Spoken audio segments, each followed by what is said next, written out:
Okay, we actually want to go ahead and take you back to the House floor as we continue to hear from Democrats and Republicans as they're poised to vote on the impeachment of President Trump for the second time. So let's listen in once again.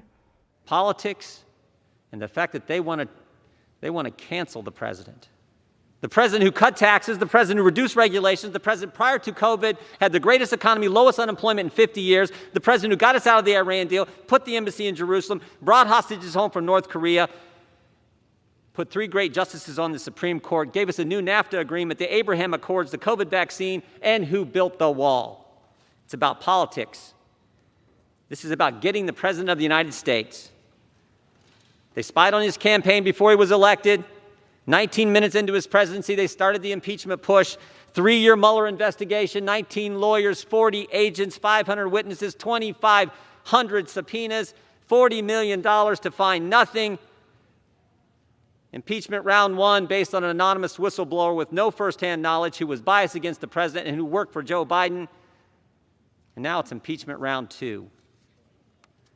It's always been about getting the president no matter what. It's an obsession that is now broadened. It's not just about impeachment anymore, it's about canceling, as I've said. Canceling the president and anyone that disagrees with them. The Ayatollah can tweet, the president can't. Democrats can object on January 6, 2017, but Republicans aren't allowed to object on January 6, 2021. Democrats say Antifa is a myth. Republicans condemn all violence all the time. The double standard has to stop. And frankly, the attack on the First Amendment has to stop. And stop and think about it. Do you have a functioning First Amendment when the cancel culture only allows one side to talk? When you can't even have a debate in this country, this great country, the greatest country ever? It needs to stop, because if it continues, it won't just be Republicans who get canceled. It won't just be the President of the United States. The cancel culture will come for us all. Right. America's a great country, the greatest country ever. It seems to me that we need to think about how great the people of this nation really are.